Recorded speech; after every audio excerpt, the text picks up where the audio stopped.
Welcome to A Good Football Show. I am Matt Stroup. It is Thursday, August 4th, and today we're going to be looking at some recent headlines and adjusting our rankings accordingly to reflect this news, some potentially big developments out of Denver and elsewhere, and we will cover all of that coming up. To do this, I'm joined by Pat Kerrane, Kyle Dvorchak, and guys, speaking of rankings, I want to start with an actual this is a real question here, okay? I'm curious, legitimately, when you guys draft, and you both draft a lot, do you have an actual physical page of your rankings in front of you, or have you drafted so much that it's just in your brain at this point and you just click around? Not only do I not have rankings when I am drafting, I'll stream with former NBC Sports EDGE drafter John Daigle, for example. Okay. And he'll have rankings preloaded into the draft applet. It completely throws me off. I'm a mess. I need the ADP. My problem is never not knowing who to draft. It's making sure I'm getting good prices. So show me the prices. Okay.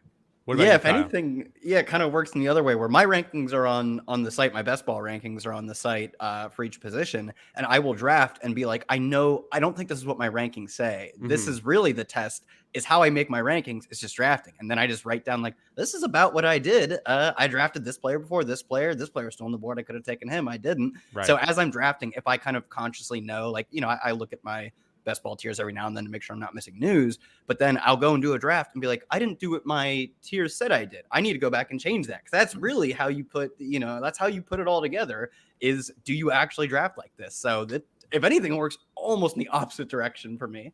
Sounds like both of you guys have a similar method, but then you were just saying Daigle will load his own rankings. So not what you guys do isn't what every industry expert does. It doesn't sound like. I guess not. No, I mean, I actually don't know how people do that. I guess you then memorize the ADP, but it must work somehow. But I'm kind of know who I'm targeting. Yeah. And then sometimes I'll make efforts, to Kyle's point about going back to the rankings. I'll also go back to my exposures and be like, I have these guys very, very similar, not just to my rankings, but that's how I really feel. But I'm always taking this guy, it looks like. So let me make sure that I'm splitting those ties towards the other guy going forward. Because when I draft, I have the physical spreadsheet up of my rankings on one side of the monitor and then the draft window over on the other side. So I have the ADP and my own thing as a guideline. You know what I mean? That's fine. As long as you can see ADP, I think that's what's important, especially I think almost in any scenario, because like Pat said, I think maybe but even the casual player, this is probably true too as well. I know who I want in a rough roundabout sense. I just don't know how other people feel. That's literally what ADP is. It's the average of how people feel about these players. And my strategy is trying to get this team of the most of the players I want. I need to know what my opponents on average are doing for that. Yeah. I know what I know. I know my rankings. They're in my brain. They're my rankings for a reason. Well, I'll also, some of what I said earlier, I think applies more to these best ball drafts where you're kind of firing off and it's I'll take T. Higgins this time. Right. It's because I know I'm going to come back and I'm going to get another wide receiver I like in that range in a different draft. But when you get into the higher stakes drafts, the leagues you care more about or whatever, at that point, especially if it's slow, I'll be going, I'll check my rankings. I'll check projections. I'll check other rankings I trust. And those kind of high leverage decisions. That makes sense. It's more than just my gut. That Yeah. In a slow draft, you can really fret over those for a while. That's really torture yourself for a good long while making one of those picks. All right. Let's get into some of this recent news and whether we will or will not adjust the rankings as a result of it. Let's start in Denver with Javonte Williams. According to Cecil Lammey of DenverFan.com, Williams has worked as the Broncos' lead back for 6 of the 7 days of training camp. We have a blurb up about this on NBC Sports EDGE, the Roto World Player News page right now. Now, I want to say we don't want to overreact here, or do we want to overreact here? Kyle, where are you currently on Javonte Williams and this first team news? Yeah, I would say. I mean, he's going to play with the first team, I'd imagine. They didn't bring Melvin Gordon back for a lot of money. And we saw last year that Gordon is good. I think he is actually perfectly competent, even above average running back in basically all phases of the game. But Javonte Williams is beyond elite. So I do think it will be very obvious that Javonte Williams is the starter. But I think in our headline, if not in Cecil Lammey, who is optimistic about Javonte Williams, understandably so. I say it myself. He is very good, one of the best tackle breakers in the NFL. He's projecting, a 80-20, 70-30 split. But then you look at, I believe it was Benjamin Albright, who's actually charting the reps they took in, I assume with the first team. And it was still like 55-45 type of stuff, which is not too distant from what we saw last year. And I think they can push the edges of Javonte Williams 56-57. Maybe it's a 60-40 split, but it would be, I think, wish casting in a way to say we're going to get a workhorse season out of Javonte. And maybe we don't need it, though. Maybe we do just need him to get up to 55 or something like that because he is so efficient. So, yeah, I would say this seems a bit overly optimistic, as much as I want it to be true. Yeah, and in Cecil Lammy's report, he was saying that he went into it basically thinking the split would have been more in Williams' favor. And so, in a way, it's kind of like a somewhat positive projection, but, he's sort of like tempering his own expectations. Tempering his own expectations. So, definitely interesting as well to see Benjamin Albright have the report that they've been much, much closer. I believe it was him maybe that was saying he thinks Gordon is ahead as a receiver. I will note Javonte Williams was actually quite a bit more efficient in yards per out run than Gordon has been recently last season. So I'm optimistic about Javonte because I'm optimistic about his talent. And, he's this 22-year-old second-round pick. Right. Melvin Gordon, 29. They took forever to re-sign him. I think pretty easily see maybe it being like a split, but Williams being decidedly the guy that we want. Comes a lot down to who they use at the goal line and who they use on passing downs. Basically, does Williams get enough of that passing down work?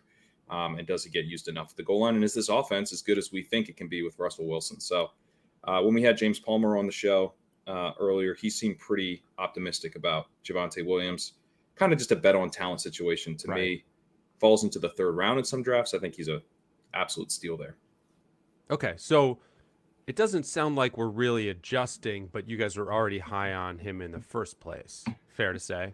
Yeah, that's fair to say. Okay. Yeah. I want to know because, I think if you just do a median projection, Javonte Williams is never going to look incredible, but that was something that was true of Jonathan Taylor a few years ago. We're I just don't know how he's going to get to 350 carries. He's not going to get a ton of receiving work, right? And then it just turns out he's great. He's just one of the league's best running backs, and that is an outcome I think you get with Javonte Williams that you don't get with many other backs really at all. There are only so many the best running backs in the league, and with a player like Joe Mixon who will go before Javonte, I think Joe Mixon in a median projection will look better. He's going to, at least I think if you're doing projections, you're going to have him getting more of the pass catching work. I don't know how much more because I do think Joe Mixon stands on a little bit of shaky ground with his pass catching work, but you're going to have him getting probably more carries and maybe even more catches. But there's not a ceiling outcome where he just turns out to be one of the most efficient players in the league. Javonte, he was that last year in terms of his ability to break tackles. He was good as a receiver as well.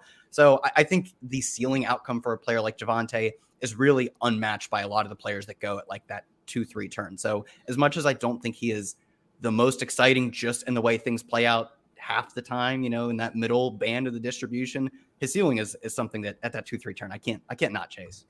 It's one of those things Melvin Gordon was 10th in rush yards over expected per attempt last year per NFL Next Gen.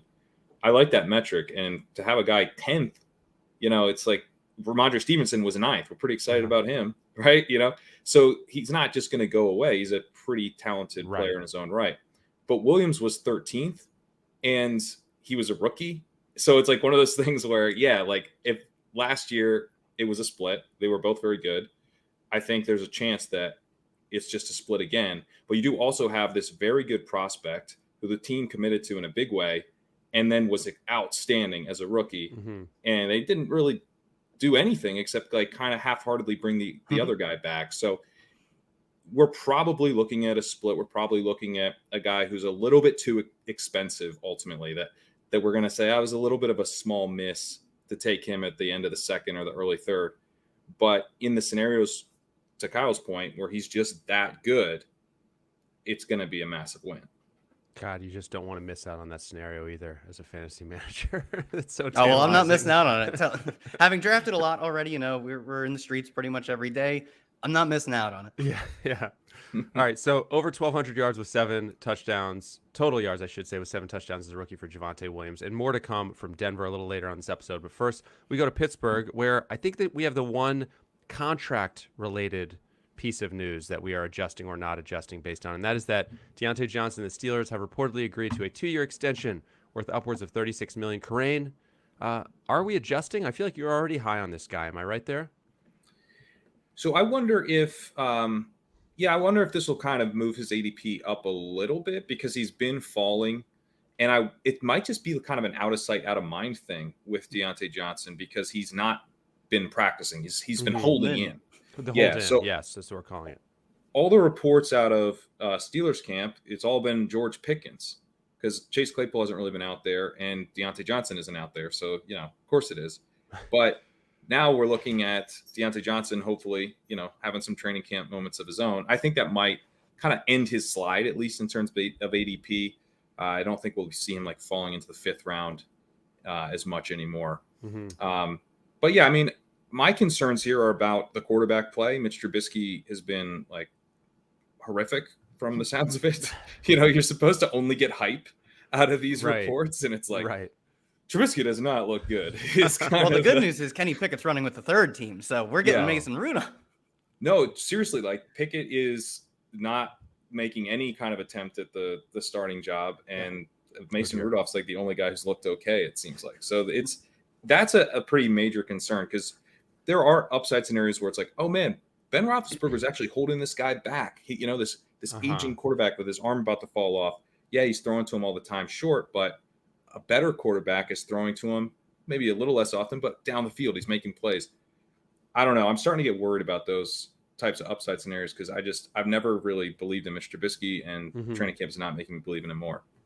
Yeah, I really want to buy into Deontay, and I probably still will, because the ability to get targets is just such a valuable skill. And I think this will really be our chance to figure out, and it's unfortunate we have to bet on it. We'd love to have the results at the end, but this will be our chance to figure out, was Deontay Johnson being just an elite target getter, which he was last year. He was like top 5, I believe, top 10 in targets per route run. He wasn't bad in yards per route run either. Was that simply a product of Ben Roethlisberger running the offense and running it in a way that was tailored to himself, obviously, and by himself, I mean his inability to throw it like 8 yards down the field. That's what Deontay Johnson is great at. Gets open quickly, get him the ball quickly, and that's about it. How much of that will we see this year? I tend to think the rate at which Deontay Johnson drew targets was more than just the quarterback. It probably helped, right? But it was more than just the quarterback linking up with a guy who suited his skill set. So I'm still getting Deontay Johnson, but I am starting to lose faith that we have a really ceiling outcome from him, in the sense of the way camp has gone. I feel like you're hoping for this team to kind of tread water relative to where they were last year. Whereas when they took a 1st-round quarterback, I was hoping that they would actually have a chance to improve significantly. And now I'm sort of coming back to things might look like they did last year, which is good, but I'm not sure it really gives us this massive breakout from him, which I thought was possible with Kenny Pickett. Now I don't feel that confident. One thing about Pickett, from what I've read, the big issue with him is that he's like one read and run right now. Like he's not getting to his second reads. So let's just hope that reads Deontay Johnson. You'd think it would be, because Deontay is like, is that like instantly he's open, he can beat man. Like it doesn't take a lot for that guy to be open, essentially. And you would hope that instead of, waiting for a deep Claypool target, right? If he's only going to one read, it's that quick, like sub 2.5 second throw type of stuff. But I don't know. Maybe it is, maybe it isn't. And that's even if we see Kenny Pickett. How many games do you think Trubisky gets? I still think that, we see this stuff in camp all the time, though the more it goes on, the more concerning it is. But like Gardner Minshew was supposed to beat out Trevor Lawrence for that week 1 start, right? And this is not the same scenario, you can't right? cite Urban Meyer stuff. This is not the same scenario, but it is. We didn't even almost get Justin Herbert because of Tyrod Taylor. So I think that the history of 1st-round quarterbacks makes me confident that I would set the over-under at 4.5, and I think I'd lean more towards 4 for Trubisky. But I used to be more on 1 or 2, and I've bumped that up to 3 to 4. Week 9 bye, I believe, for the Steelers, for whatever. I hope it's not that long. That would feel a bit long for my liking. Yeah. All of this, by the way. So, I mean, I hear you guys talking, and it sounds like you may not move Deontay Johnson up or down much either way. Maybe some slight concern, but this sounds absolutely horrific for every other receiver in Pittsburgh, every other wide receiver anyways. This whole landscape sounds real bad. I think it is bad. I think it's bad partly because Pickens seems like he's good. Where like it'd be great if Pickens wasn't good for the purposes of condensing these targets. Right, we're not going to be able to support 3 weapons in this offense. Just no way. Yeah. So, and we've got Freiermuth, who we would like, and we've got Najee Harris. Najee gets a ton of targets too. Yeah, exactly. So we would love for this to condense, and Pickens is having a great camp, and he was pretty good prospect. This tearing his ACL was potentially held him back from looking like a great prospect. So not a shock that he's having a good camp, but it just makes the whole thing so much more difficult to project. I guess to some extent, I would say like I might be more inclined to draft Deontay Johnson like today because I think the discount might go away. So in a small sense, I'm sort of moving him up like a tick. But if this moves his ADP up to like the early 4th again or something, I think I'm looking elsewhere probably. Okay, so Deontay Johnson, by the way, as hideous as that whole Steelers passing game was, still managed 107 catches, 1,161 yards, and 8 touchdowns last year, just to put some numbers on what we're talking about. Now, let's go to Tennessee, where Peter King of NBC Sports says Robert Woods looks like he is, quote, totally back to normal, and King says he believes Woods, quote, has a great chance to be an impact receiver early on. Kyle, was Robert Woods even on your radar really as a guy you're drafting at any point? And if not, if so, are you adjusting? Yeah, like back to normal for Robert Woods is perfectly capable number 2. Like it's not like we're getting, when you say back to normal for Julio Jones, I start getting excited. But, this is not a player we're typically getting excited about. And we've already gotten good training camp reports versus like the minicamp OTA reports on Treylon Burks, who if Treylon Burks is as good as his college, his numbers and his tapes, he looks great when he plays and it produces great, market share numbers against SEC competition. If he's as good as that bill would suggest he is, I don't think someone like Robert Woods is a big inhibitor to his rookie production. And the conditioning looks good finally. I think this was Vrabel who came out and said he is where they want him to be now. So if we're getting fully, back in shape Treylon Burks, I'm not really in on Robert Woods. If we thought again, we're still can't get Treylon Burks through a single practice, then I'd say, someone has to get targets. But now I feel comfortable. I'm back in on Treylon Burks. I was out very briefly. Okay. I would like that to be expunged from my record because I'm back in now. We'll expunge it. Adam, producer Adam, can you expunge that? And everyone else, just anyone else. Don't let it happen again, Kyle. I swear, this is the last time. I promise. Good prospect. I like him. It's fun. I'm in. Promise. Don't cancel me, Pat. Kerrane, you never left this bandwagon, right? I never left. Even in the darkest times. I never left. I will say there was a period where I was kind of like, I want to see how far he actually drops if I don't take him. Because when you're in drafts and a guy's falling, it's sometimes hard to know like how far he will fall because it's like his ADP isn't reflective of what's going on right now. It's reflective of the past week or whatever. Right. So, and he's 6 picks past ADP, but like, who knows? Maybe he'd fall like 18 picks past ADP or whatever. So, I did test it a little bit a couple times, but I loaded up. Robert Woods, I think this probably should improve our outlook of him to some extent, but I do agree with Kyle. It's tough to want to draft Woods when you're just loading up Burks. My read is that maybe Burks will start to get too expensive, or at least expensive enough where it's like, you maybe want to go to a different target that you're not as heavily exposed to as I am to Treylon Burks. So I don't think we're there yet, but I have started to see the opposite effect where I think I'm going to be able to take Burks and he goes, 10 picks ahead of where I had him lined up. So now that we're starting to see the reaches back for Burks, maybe that, we're eventually going to see his ADP kind of move up. We probably will because all this conditioning stuff seems to be in the past now. Lots of videos coming out of him doing all the drills. Everything seems to be going perfectly fine.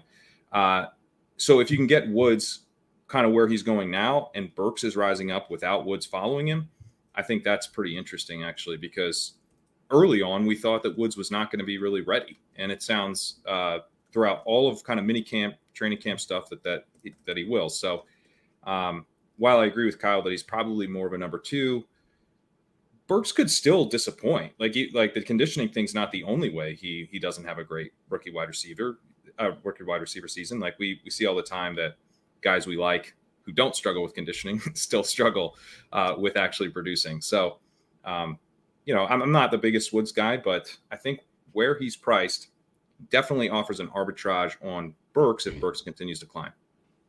All right, we have many more names to hit on this episode. First, we're going to take a quick break. Just a reminder, if you don't have the NBC Sports Predictor app powered by PointsBet, go download it now. The contests are free and easy to play, and you have a shot to win thousands by predicting what will happen in Major League Baseball, on the PGA Tour, and NASCAR circuit. We also have a special contest on Tuesdays and Thursdays called Battle of the Bets, where you can agree or disagree with our experts for a shot to collect some cash. Also, the Fantasy Football Expo presented by NBC Sports Edge is coming to Canton, Ohio, August 12th to 14th. That is soon. Wow, that's seems to be next week. Join some of the top experts in the country, including our very own Pat Daugherty, Pat Kerrane, Denny Carter, Lawrence Jackson, and Kyle Dvorchak at the only true Fantasy Football Expo in the country. Tickets are available at thefantasyfootballexpo.com. Use promo code NBCPass at checkout to save $20. Okay, continuing with some recent news, and we go to Chicago, where Kevin Fishbain and Adam Johns of The Athletic report that David Montgomery is actually seeing reps on special teams. Kerrane, do you even like Montgomery enough in fantasy to be frightened by this news? And if so, how frightened are you? I mean, it's one of those things. Yes, of course. Like, I'm not drafting Montgomery. I think I literally may not have drafted him in like 80 plus teams in Best Ball Mania. Like, I don't think I've drafted him once. Okay. So yeah. I really have no right to speak on this because I was already out. Put yourself in the mind of someone who would draft him. Pat Daugherty, say. Yeah, I think Pat maybe cool it a little bit, because normally workhorse running backs don't get special teams reps. Yeah. And it was like a really weird thing where they were like, funny thing, David like did his special teams reps, and then he's like, I want to go take some reps with a scout team. I want to like see what's going over there, show those guys, some stuff. And so he like went and took reps with the scout team. I think the point being like, oh, this guy's kind of down for whatever. He's a great guy. But they like then they asked him like why he was taking special teams reps. He's like, for me, it was simple as like seeing my name on the depth chart and going over and doing what I was asked to do. So the whole thing was kind of spun as like, he's kind of a good soldier for the Bears or whatever. But I don't know, man. Like, that doesn't seem great. I know it's like probably nothing to get all overly panicky about, but the whole play with Montgomery is that he gets all the touches. He doesn't have long runs. He's not a great receiver. He's capable. He's certainly capable. But in the past, he has had a receiving back take a lot of that work away from him. They did draft this guy, Treston Ebner, who is a pretty interesting explosion receiving back. They took in the 6th round, and they seem to like him okay. And then Khalil Herbert, he really flashed some rushing ability last year and may end up being a better fit for their system, which is kind of more of the one cut and go stuff. And, Montgomery's kind of more of a dancer, kind of like a, elusive guy, but he doesn't necessarily even pick up that many yards after contact, although he can make people miss. And again, not a ton of explosive plays from him. So the whole thing just kind of screams committee to me if you're having him take special teams reps. Also, what were the reps? Because it didn't say. I wanted to know this too. That's a really good question. Was he gunning punts? Was he returning kickoffs? Was he left guard on the PAT unit? I don't know. It doesn't really matter for fantasy purposes. I was just genuinely curious. Yeah. What was the guy getting up to? It's an important football question. It really is.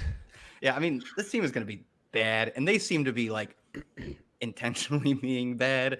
I think it is a situation in which the team, the new regime comes in. Justin Fields is not the guy they drafted. He was a bit of a polarizing prospect. It doesn't seem like they like him because they're big additions at wide receiver, which they desperately needed, knowing Allen Robinson was gone. Like, he was never coming back. It didn't seem like it was a good relationship. Okay, that's fine. You can draft some guy in the 1st or 2nd round. The 2nd round had great prospects. They were good free agents.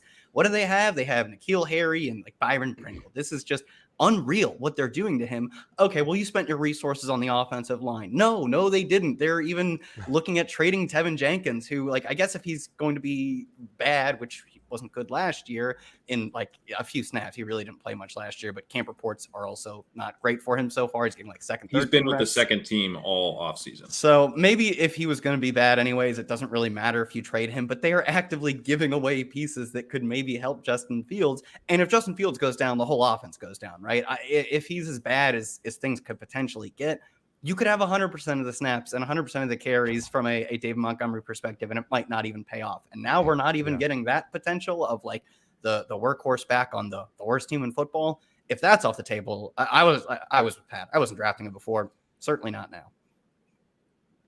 I just want to thank you for for calling the Bears the worst team in football. I hear so much about my Atlanta Falcons. That was no. Falcons are bottom 5. They're a garbage team for sure. Don't get me wrong, but I'd take my money on Seattle and Chicago being worse. I shouldn't have even brought that up. I asked for that one. Yeah, you did ask for that one. I wanted to have a little punishment there. Okay, now we are going to New York. According to The Athletic's Zach Rosenblatt, a guy by the name of Elijah Moore, quote, seems to have firmly established himself as the number 1 receiver on this team. This is notable considering that we were a little worried earlier this offseason, if I remember correctly, after the addition of number 10 overall pick Garrett Wilson, the continued presence of Corey Davis, that Moore could kind of become a little bit of a forgotten guy in this receiver rotation. So, Kyle, how, if at all, do you react and how do you adjust to this news? Well, this is one of my favorite pieces of offseason news because it's the kind of offseason news that confirms my priors. Because Elijah Moore is really good in any situation, really. He's a player who can play in the slot. They can even move him outside. He's not particularly big for an outside receiver, but I think the NFL is very clearly trending towards, you don't have to be Calvin Johnson to play on the outside. The only hang-up for me, I guess, is the offense and the context of the offense that every single backup Elijah Moore did great with. And the backups all did better than the starting quarterback, Zach Wilson, was just god-awful. It's just terrible last year. And if he is as bad as he was last year, there's not really hope for me, especially given the addition of like Garrett Wilson, getting Corey Davis healthy, adding another good pass catching back and tight ends. It's sort of the passing game version of what we're talking about with David Montgomery. You can get every single snap, every carry as a running back on a bad team, and maybe you survive that, right? That's just so much work. And you can be an elite target hog like, Terry McLaurin has been on some pretty disgusting Washington offenses, and you can still get there because that's what the level of dominance for targets does. I think you have to be betting on improvement from the offense when you're taking Elijah Moore. Either that or you really didn't like Garrett Wilson coming out. And I can't imagine many people didn't like Garrett Wilson coming out. So when, it's more of just a win condition scenario, right? When I take Elijah Moore, he's a receiver who I'm pretty confident that I should be at least taking the quarterback slightly above ADP because you need the quarterback to be better given the talent in the receiving core around Elijah Moore, who I love. Yeah, for me, this is kind of changed my plan on Elijah Moore a little bit because I have been a little bit nervous about him where he's been going in drafts. I really like him as a talent. I was very impressed with his rookie season. He was a great prospect. The whole thing about, whether he can play on the outside, I think was a major concern for him coming in. And then he flashed that he can. But I think it's still a little bit of a concern because, they then draft Garrett Wilson, who's more, I think, kind of just obviously going to be playing on the outside. So then it's like, okay, well, is it Moore and Wilson in 2 wide receiver sets, or is it Davis? This type of stuff makes me think it is Moore, which is a really big deal.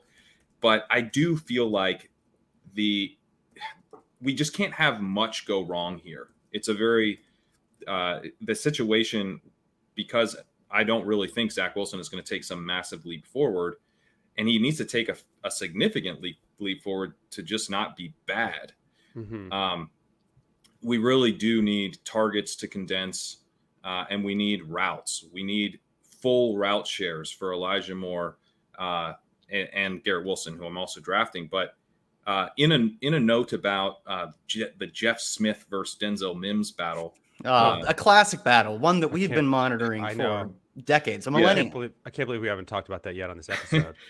So Zach Rosenblatt in The Athletic, he wrote about in relation to this battle, the Jets are loaded at wide receiver with 4 players, Elijah Moore, Corey Davis, Garrett Wilson, and Braxton Berrios, locked into significant roles. That's the type of stuff that still makes me nervous. I'm like, I don't want to hear anything about Berrios. I want to hear that Berrios hasn't seen a single rep with the ones. Like Berrios, that they're not running 4 wide receiver sets. This is kind of like a Shanahan style team here. Like, we don't want Berrios mixing in because that could mean like less than is more coming off the field when that happens. So I'm just like maybe overly nervous about the situation because I don't really believe in the offense taking this massive leap.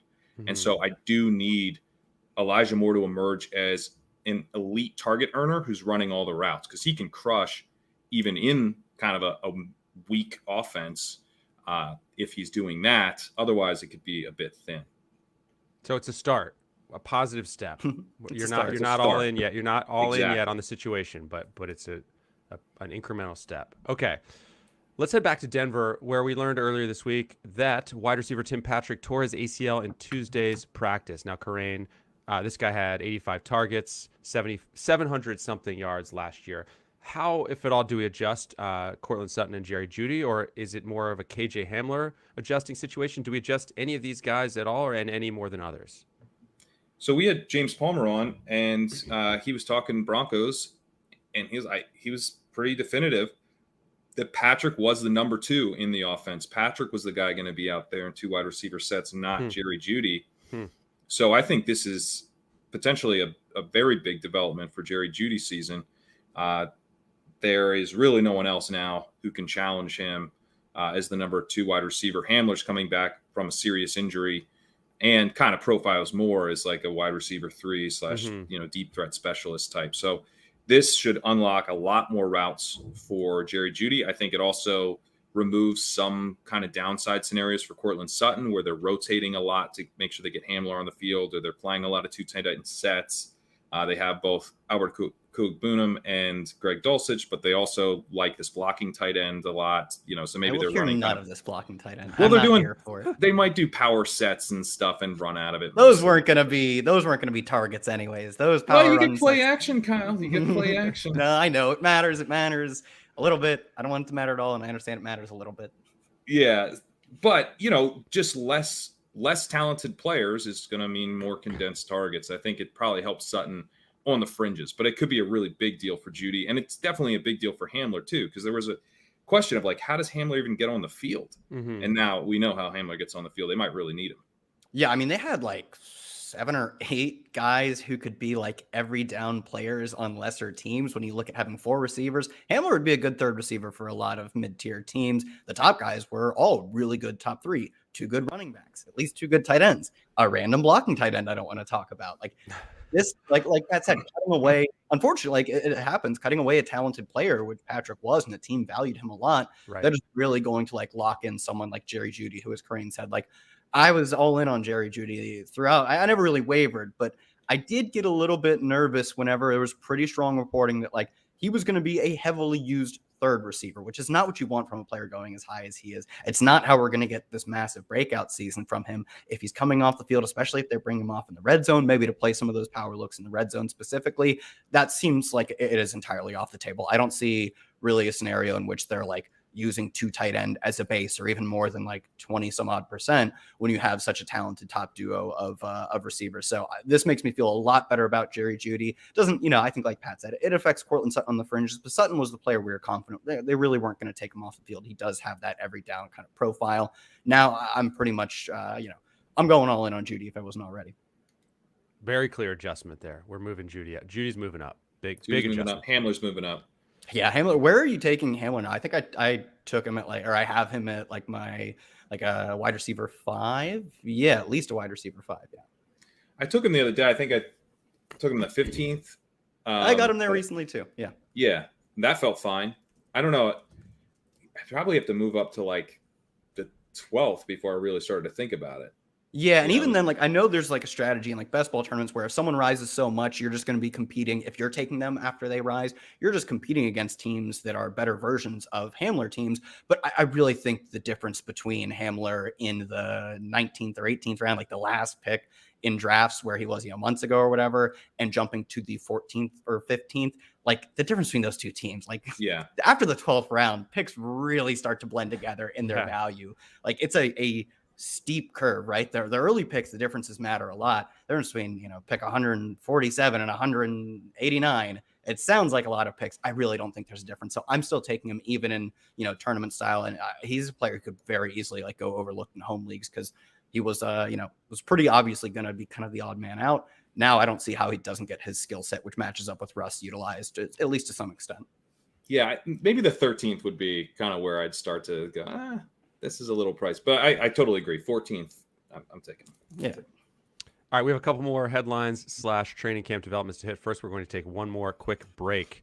Prep for your draft with the latest player rankings, projections, and more in the NBC Sports Edge Fantasy Football Draft Guide. Plus, it is powered by RotoWorld, the premier source for player news and fantasy information. Take advantage of our preseason special and get the draft guide for $5 when you use promo code DRAFTGUIDE at checkout on NBCSportsEdge.com/draft guide.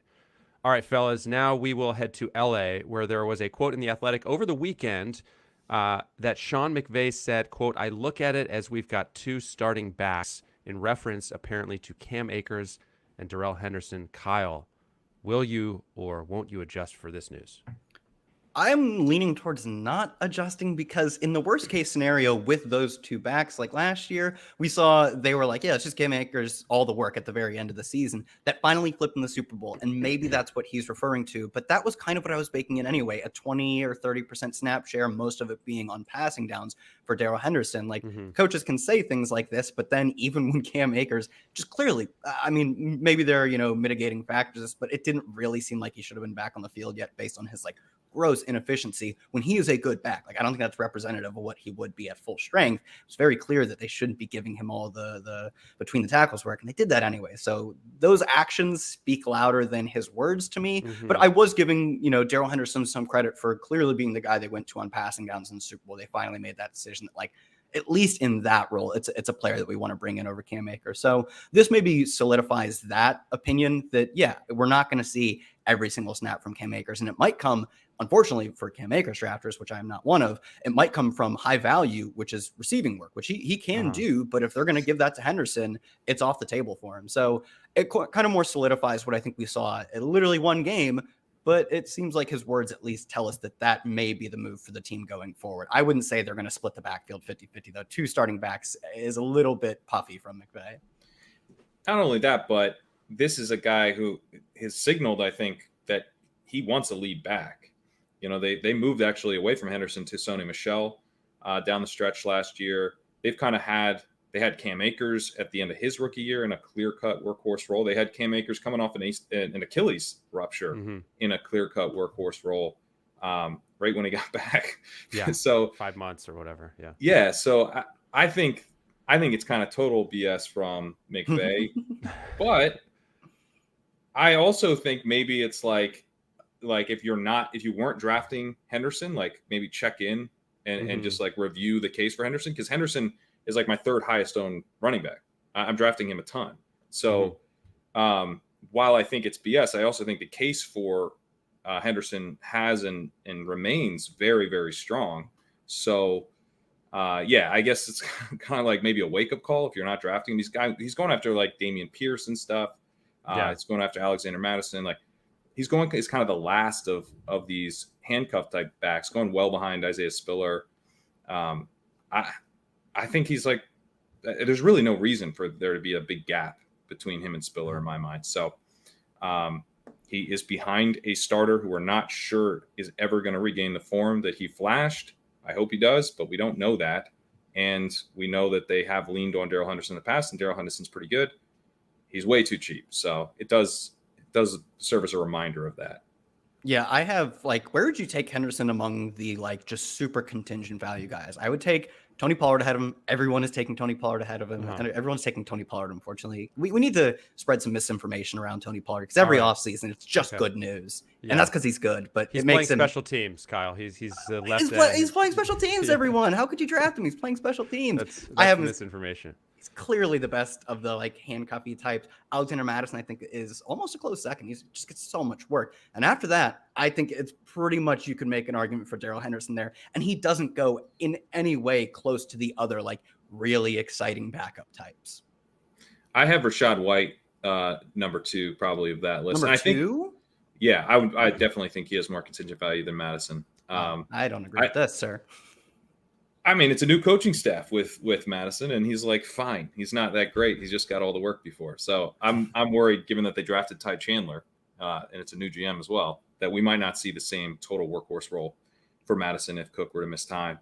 And White is just a off the charts efficient pass catcher. I'd put White number 3 or so. I think it's him and Henderson. I think you could maybe throw an argument for Gainwell in there because Gainwell has some of that really, maybe a little undersized, but that really 3-down profile, efficient guy type of stuff. But I love the Gainwell, but I think that would be a committee. I think they'd sign Jordan Howard or something. They'd bring Jordan Howard back. He's lurking. Yeah. He's lurking in the shadows. He's coming from the rafters. He's at their training facility, basically, just wandering around. But I think Spiller probably has more. Because if everything goes right, let's say Eckler misses time and Spiller there's as much of a gap between him and the backs they have, Roundtree and Kelly, as the Chargers coaches hope there is, then Spiller could be an absolute must-have. But there's a couple things that have to go right beyond just Eckler missing time there. And I think Henderson is more of a known commodity in some bad ways, but also in some good ways. So yeah, like if in one draft I'm taking Spiller, but those guys to me should be like back to back, and there's a pretty big gap between them. So I think Henderson really, like, I think you make a case for Henderson over Madison personally. Kerrane, you said that the McVay comments in terms of, real impact, were quote BS, but it sounds to me like maybe you're already this high on Henderson anyways as a late round guy, but it sounds to me like people who aren't need to be adjusting. Yeah. So my thing is, like, I've been on Henderson this whole time. I'm like kind of alone here at the Henderson bandwagon, and everyone's showing up. And they're like, "Yeah, I'm here because of that McVay quote." I'm like, Pat liked this band when they were putting out albums in 2007. That album sucks, dude. Yeah, you gotta listen to the early stuff. Good. Yeah. Oh, got it. Okay, so you're trying to get everyone to leave, basically. That's why you're. I'm a Darrell Henderson hipster. Yeah. Yeah. Get out of here. I got it. All right. Final one on my list here. We're gonna head to Green Bay, where 4th round wide receiver Romeo Dobbs has made a lot of noise in training camp. Aaron Rodgers said in an interview, and I saw this via the Twitter account of Peter Bukowski, who covers the team, that, quote, every single day there's been at least one kind of wow play from him being Dobbs. So, Kerrane, what can you tell us about Dobbs and his current outlook? Yeah, it's exciting because he's getting some reps, some meaningful reps, because Sammy Watkins has missed the last few days of camp, and Christian Watson is out with this knee surgery that he got. So Dobbs has gotten a chance to step up, and it seems like he's impressing. Those are pretty good quotes from Aaron Rodgers. He kind of invoked, Jordy Nelson, right. Javonte Adams. He's like, basically, some guys have done this here, but they're all the greats. Yeah. That was the other part of the quote for sure. Yeah, not holding back in his praise. Dobbs, there's also a video going around of him cooking. I believe they're starting cornerback. We didn't get 40 time on Dobbs because of an injury in the pre-draft process, but I believe it was like some helmet chip thing in the Senior Bowl. He was measured running very, very quickly at the Senior Bowl, and he was a deep threat, downfield threat in college, and pretty productive. An older prospect, not an early declare prospect, but decently productive. Not off the charts production, but decent production where you're like, the types of players who come out later tend to be, maybe a little bit more productive than Dobbs was, but at least in that range. So definitely someone that was worth paying attention to, even as a day 3 pick. And, this does start to feel like a little bit of a drumbeat, a little bit of positive news kind of stacking here for Dobbs in a depth chart that's wide open. Great quarterback play. They really need someone to step up. They need someone to step up in this exact downfield role with Marcus Valdes-Scantling gone. And everyone assumes that would be Watson. I think even the Packers did. But maybe it ends up being the guy they took after Watson. So I wouldn't get too carried away. I think this puts him firmly on the radar for, your last couple rounds in best ball and stuff. I wouldn't go chasing him up into, like, if it's like KJ Hamler or Dobbs, I'm going Hamler every time. But, I think it definitely puts him in play in the late rounds. And the reason I would kind of keep a cap on it is that, even the guys that Rodgers was comparing him to, like Jordy Nelson and Adams and stuff, like those guys didn't do anything as rookies. So, you do worry about maybe the learning curve here. And Rodgers did note that Dobbs is still making mental mistakes, as you would expect for a rookie. Great. Good to just also still making mental mistakes. He's great. He's one of the best guys I've seen in camp, but I don't like him. He makes mistakes all the time. No, that is something that, Rodgers would totally be like, he's been great, and we're going to maybe get him some punt return reps in the season. That's what we're thinking. In 2027, he's going to crush. Yeah, right after Amari Rodgers breaks out, we're going to get the Dobbs breakout. I do like Dobbs. I agree that, there's still, I'm much less confident that he's the team's third receiver than I would be for someone like KJ Hamler, because there's KJ Hamler on that team, and then there's a big drop off. Where Dobbs, there's still a pretty clear 4 to 5 player rotation where I think he's better than Sammy Watkins, but he's a 4th-round rookie from Nevada. It's not like he is some elite prospect, right? He was on, like you said, he was productive, but not super productive, late declare, not like the earliest, freshman breakout, small school he went to or anything. So I like him, and I'm still going to be kind of chasing him up draft boards as he keeps going, but not into that like 14th round range or 13th round range where like Hamler getting there. He fits so well with like Russell Wilson's skill set.